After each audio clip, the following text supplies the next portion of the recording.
یہ محرم الحرام کا مہینہ ہے۔ اس ماہ مبارک کی یکم تاریخ کو سیدنا عمر بن الخطاب کی شہادت کا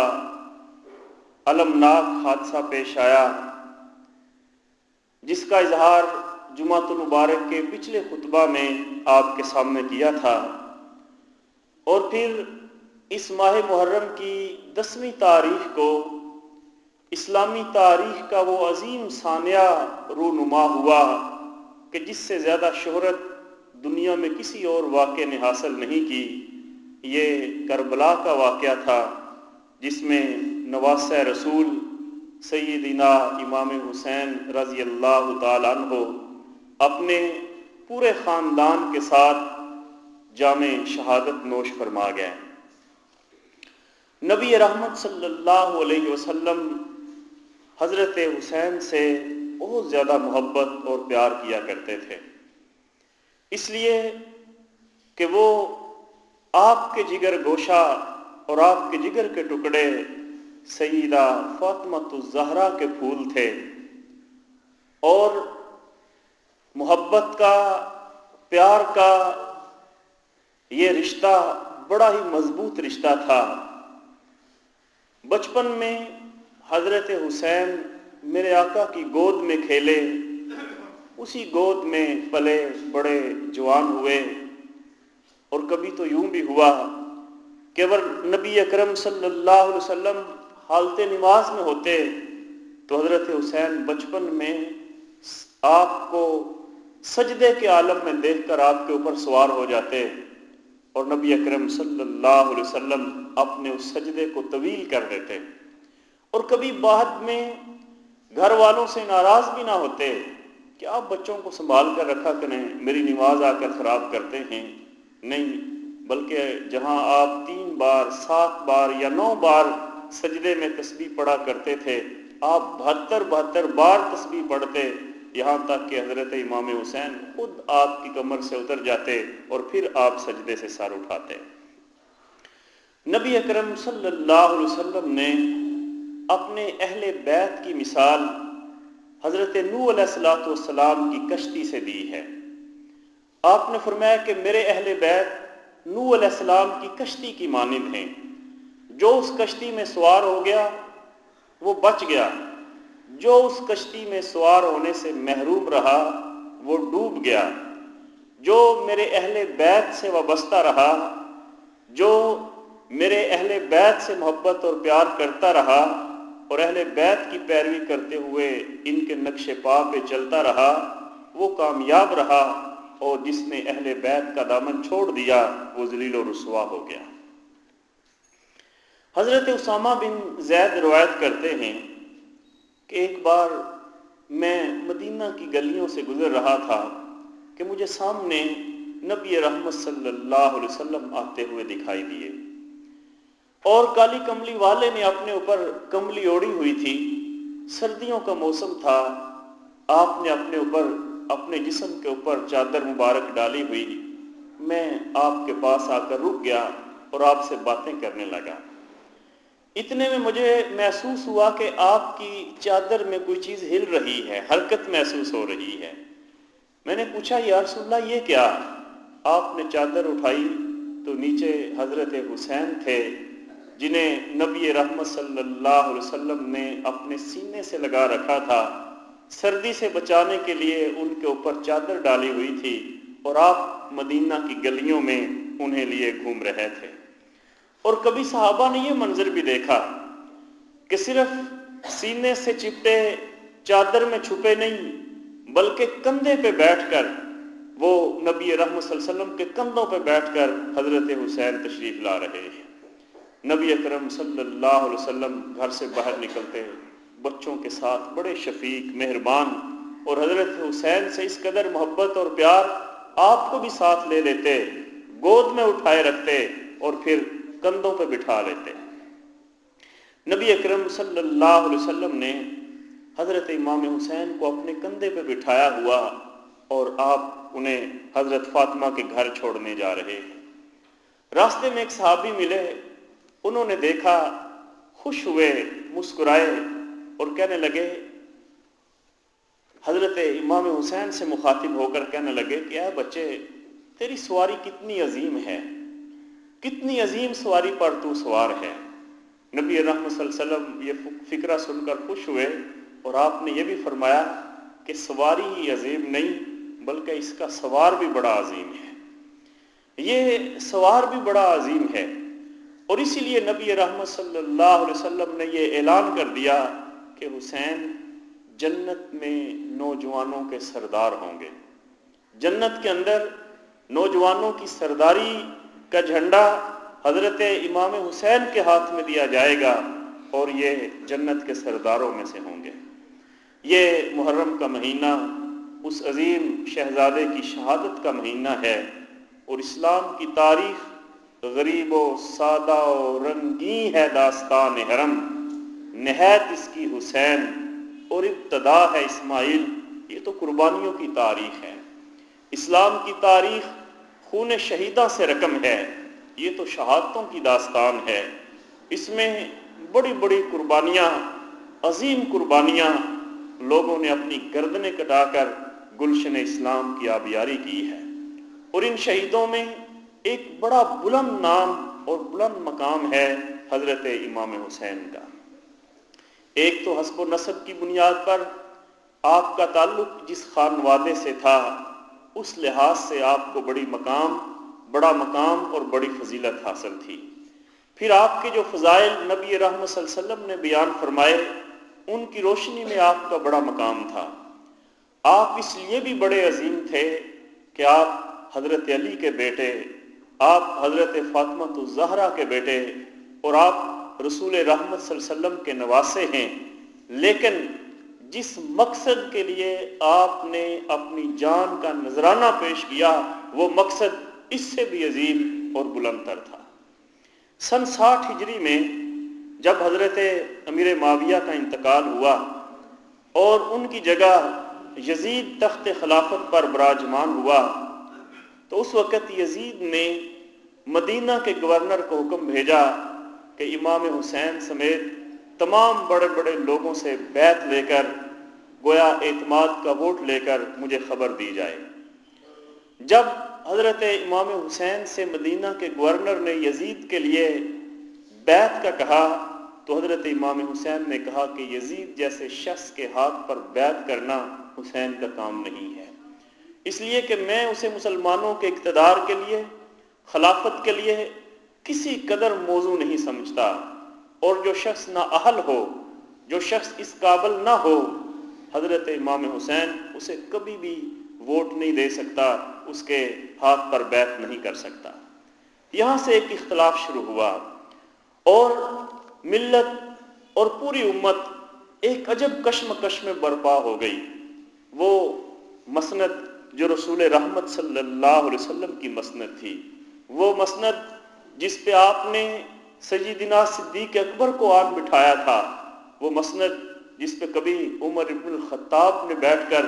دنیا میں اسلام کے پرچم کو سر بلند فرمایا تھا, وہ تخت جس پہ سیدنا عثمان ابن عفان نے بیٹھ کر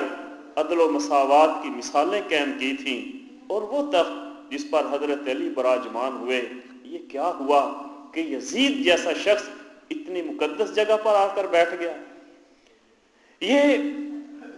ملت کے لیے ایک بہت بڑا بحران تھا, اور اس وقت ملت کی سب سے بڑی شخصیت اگر کوئی تھی تو وہ حضرت حسین ابن علی تھے. اس لیے حضرت امام حسین کی یہ ذمہ داری تھی کہ امت اور ملت کو اس بحران سے نکالا جائے. چنانچہ آپ مدینہ سے مکہ چلے گئے اور مکہ میں حج کا موسم تھا, لوگ حج کے لیے مکہ میں جمع ہو رہے تھے, اور آپ کی خواہش یہ تھی کہ حج کے دوران جب پوری دنیا کے مسلمان حرم پاک میں جمع ہوں گے تو وہاں بیٹھ کر اس مسئلے کا کوئی حل نکالا جائے, اس بحران کو دور کرنے کا کوئی راستہ نکالا جائے, اور وہاں بیٹھ کر مشاورت کی جائے اور کوئی حکمت عملی اختیار کی جائے. حضرت امام حسین جب مکہ روانہ ہوئے اور یزید اور اس کے فوجیوں کی پوری نظر حضرت امام حسین پر تھی, اور اس کو خبر تھا کہ 3 لوگ عبداللہ ابن عمر، عبداللہ بن زبیر اور حسین ابن علی، ان تینوں کو زیر کرنا بڑا مشکل ہے، اور جب تک یہ تینوں زندہ ہیں اس وقت تک میرا اقتدار قائم نہیں رہ سکتا۔ اس نے ان کے پیچھے اپنے فوج اور انٹیلیجنس کے سپاہی لگا دیے، اور حضرت امام حسین کو یہ خبر ملی کہ مکہ میں شہر حرم میں حج کے دوران امام حسین کے قتل کا پروگرام بن چکا ہے۔ اب حضرت امام حسین نے احرام باندھا ہوا، حج کی تیاریاں ہیں، حج کے لیے لوگ جمع ہو رہے ہیں، اور آپ حج کے اس موقع پر ملت کو اس بحران سے نکالنے کی منصوبہ بندی کرنا چاہتے ہیں۔ آپ کو انتہائی باوثوق ذرائع سے خبر ملتی ہے کہ کسی بھی وقت آپ پر حملہ ہو سکتا ہے اور شہر مکہ میں حج کے دوران آپ کو شہید کر دیا جائے گا۔ حضرت امام حسین نے سوچا کہ اگر مجھے مکہ میں اس طرح شہید کیا جاتا ہے، یہ شہر حرم ہے، یہ حرام کے مہینے، حرمت والے مہینے ہیں، ان میں اگر اس طرح مکہ میں حج کے دوران میرا قتل ہو گیا، اس کے بعد حالات قابو میں نہیں رہیں گے، لوگ مشتعل ہو جائیں گے، ایک قتل و غارت کا لامتناہی سلسلہ شروع ہو جائے گا، اور اس ملت کو جس کو بڑی مشکل سے ہم نے وحدت کی لڑی میں پرویا ہے، یہ ملت بکھر جائے گی، اور صحن حرم اگر میرے خون سے سیراب ہوتا ہے تو یہ اسلامی تاریخ پر بڑا بدنما دھبا ہوگا۔ لہذا حضرت امام حسین نے 8 ذی الحج کو اپنے حج کو ادھورا چھوڑ کر وہاں سے رخت سفر باندھا۔ جب سے یزید برسر اقتدار آیا تھا، اس دن سے لے کر آج تک کوفہ کی طرف سے حضرت امام حسین کو 18,000 کے قریب خط موصول ہو چکے تھے، جس میں لوگوں کا مطالبہ یہ تھا کہ آپ کوفہ تشریف لے آئیں۔ حضرت امام حسین کی اپنی ذاتی کیفیت یہ تھی کہ مدینہ کا گورنر آپ کو چین سے بیٹھنے نہیں دے رہا تھا، زبردستی آپ سے بیعت لینا چاہتا تھا۔ آپ مدینہ کو چھوڑ کر مکہ آئے تو مکہ میں آپ کو یہ خدشہ تھا کہ مکہ میں آپ کو شہید کر دیا جائے گا، اور آپ کسی بھی طور پر حج کے دنوں میں اور بیت اللہ کو اپنے خون سے لالازار نہیں کرنا چاہتے تھے۔ کوفہ وہ شہر تھا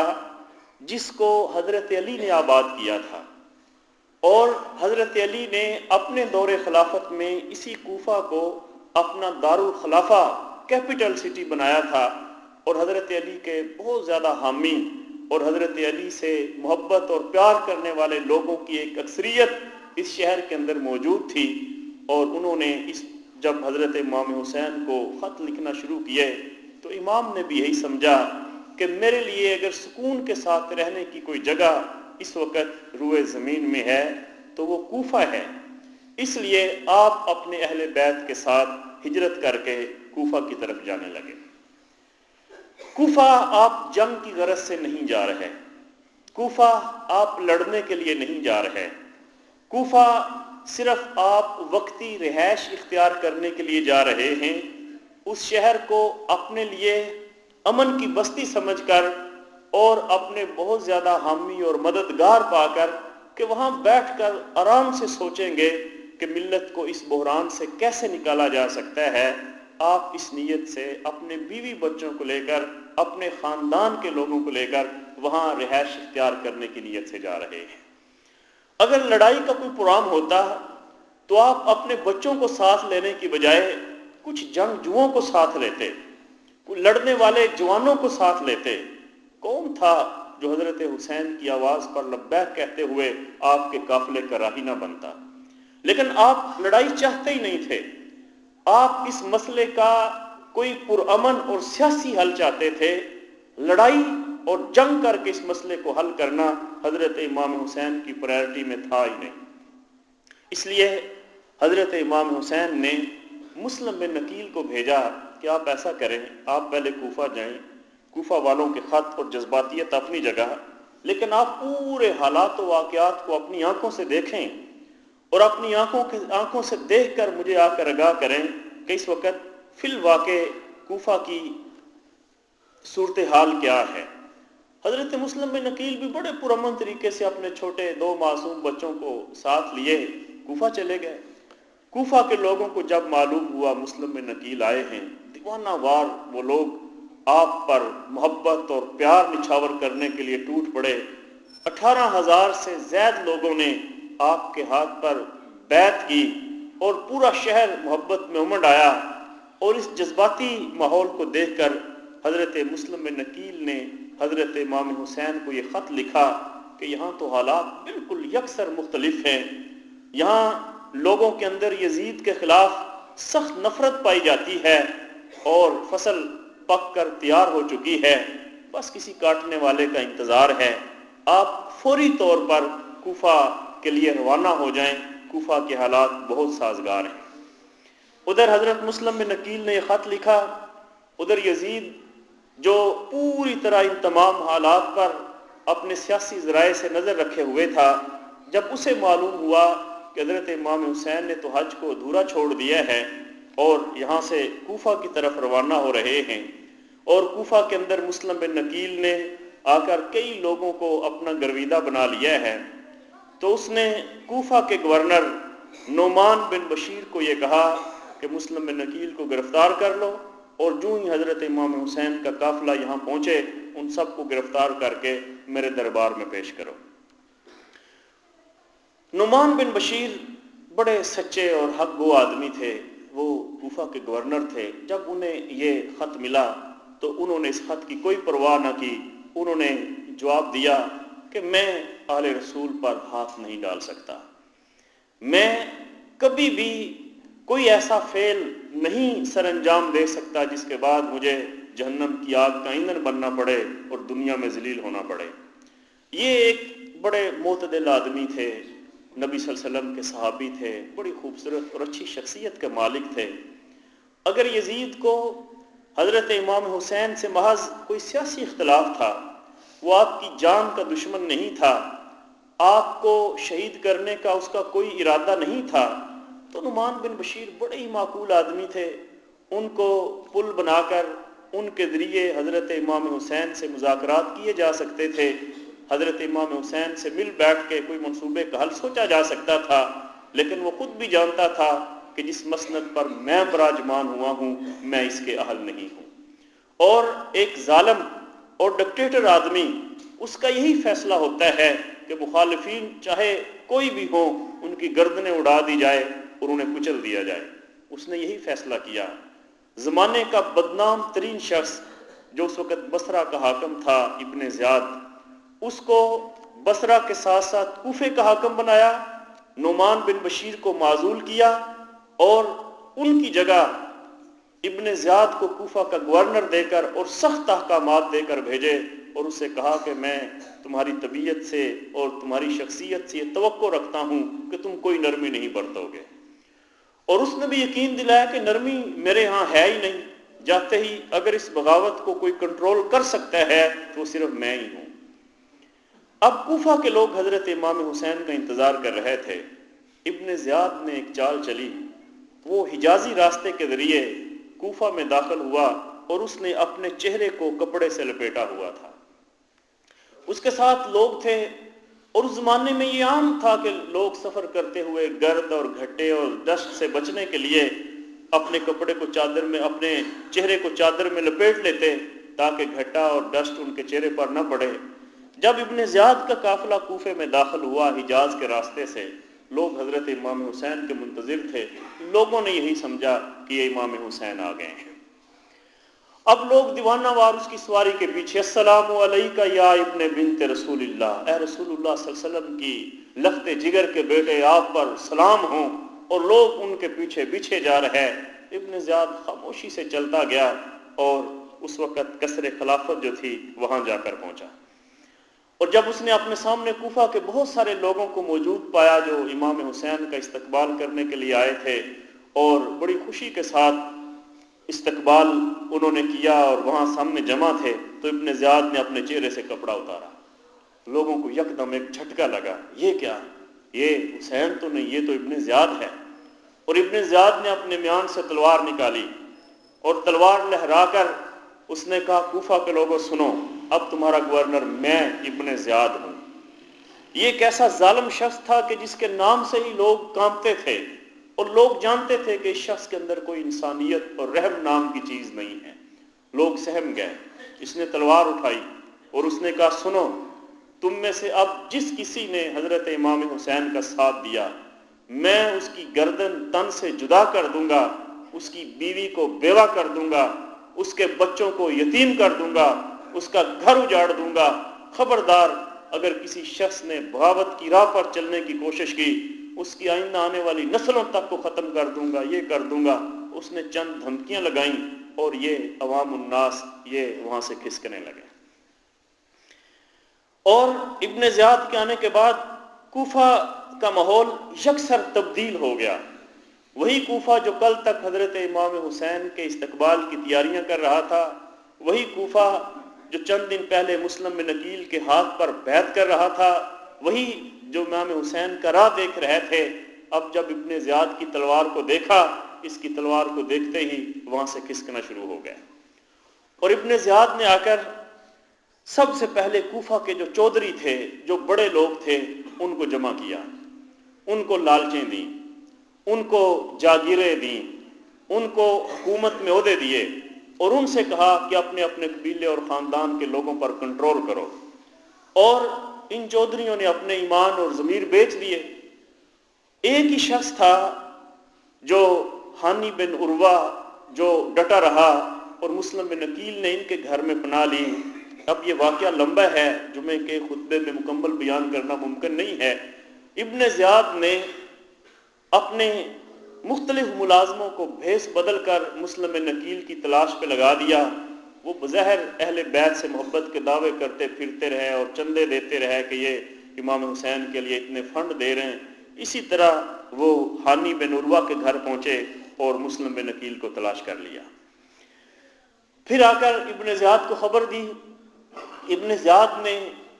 ہانی بن عروہ کو بلایا۔ یہ ایک مؤثر سردار تھے اور ان کے ساتھ بدتمیزی بھی کی، ان کے ہونٹوں پہ تلوار ماری جس سے ان کے ہونٹ جو ہے وہ پھٹ گئے، اور کہا کہ مسلم کو میرے ہاں پیش کرو۔ انہوں نے کہا مسلم بن عقیل میرے مہمان ہیں، میں مر تو سکتا ہوں، اپنے مہمان کو تمہارے حوالے نہیں کر سکتا، اور وہ عام مہمان نہیں ہیں، وہ رسول اللہ صلی اللہ علیہ وسلم کے خاندان کے چشم و چراغ ہیں۔ اس نے کہا پھر میں تمہیں قتل کر دوں گا۔ اس نے کہا مجھے قتل کرو گے تو میرے قبیلے کے لوگوں کی تلواریں آپ کو چار جانب یہاں نظر آئیں گی، پھر کوفہ میں تم زیادہ دیر نہیں ٹھہر سکو گے۔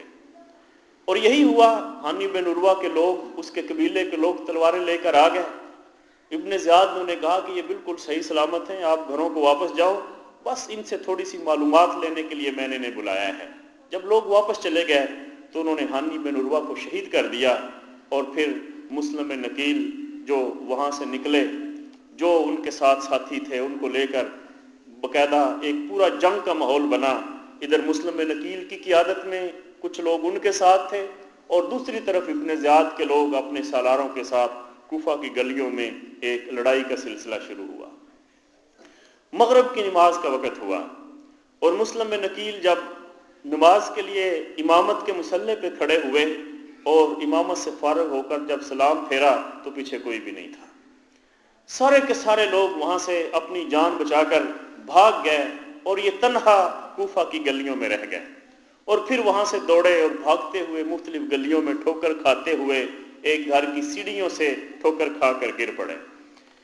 ایک بوڑھی عورت باہر نکلی، اس نے دیکھا کہ کوئی مسافر زخمی حالت میں گرا پڑا ہے اور پانی پانی کر رہا ہے، پانی مانگ رہا ہے۔ اس نے ان کو پانی پلایا اور پوچھا کون ہو؟ اس نے کہا میں مسلم بن عقیل ہوں۔ اب بڑھیا کے اوپر گویا قیامت ٹوٹی کہ یہ رسول کائنات صلی اللہ علیہ وسلم کے خانوادے سے تعلق رکھنے والا شخص، کل تلک کوفہ کے لوگ جس کو اپنا سردار مان رہے تھے، جس کے ہاتھ پہ بیعت کرنے کے لیے مچل رہے تھے، آج اس کو اس طرح لاوارث چھوڑ کر چلے گئے۔ وہ ان کو اپنے گھر میں لے کر آئی، بستر بٹھایا، ان کے لیے کھانا بنایا، کھانا تیار کروایا اور کہا کہ سو جاؤ۔ اتنے میں اس کا بیٹا آیا، اور اس کے بیٹے نے پوچھا ماں کون ہے گھر؟ اس نے کہا کچھ نہیں۔ وہ جانتی تھی کہ اس کا بیٹا بھی ابن زیاد کے سپاہیوں کے ساتھ ملا ہوا ہے۔ اس نے پھر اصرار کیا، بالآخر بڑھیا کو بتانا پڑا، اور اس سے قسم لی کہ تم نے جا کر حکومت کو جا کر کچھ نہیں بتانا۔ اب کوفہ کے لوگوں کی نفسیات آپ یہاں اچھی طرح سمجھ سکتے ہیں۔ اس شخص نے کہا ماں ہمارے تو وارے نیارے ہو گئے، ہماری خوش قسمتی کہ ہمارے گھر میں مسلم نکیل آئے، اہل بیت کا فرد ہمارے گھر میں آئے، ہماری سے بڑی خوش قسمتی کیا ہو سکتی ہے۔ وہ گیا، اس نے وضو کیا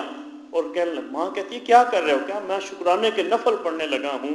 کہ ہم اتنے باعزت لوگ ہیں کہ خاندان رسول کا شخص آج ہمارا مہمان ہے۔ پھر اس کے بعد کہنے لگا اب میں نفل اس مسجد میں جا کر پڑھتا ہوں جو مسجد حضرت علی نے اپنے ہاتھوں سے تعمیر کی ہے۔ وہاں سے ماں کو چکمہ دیتے ہوئے نکلا اور سیدھا ابن زیاد کے پاس اور کہا تمہارا شکار میرے گھر میں ہے۔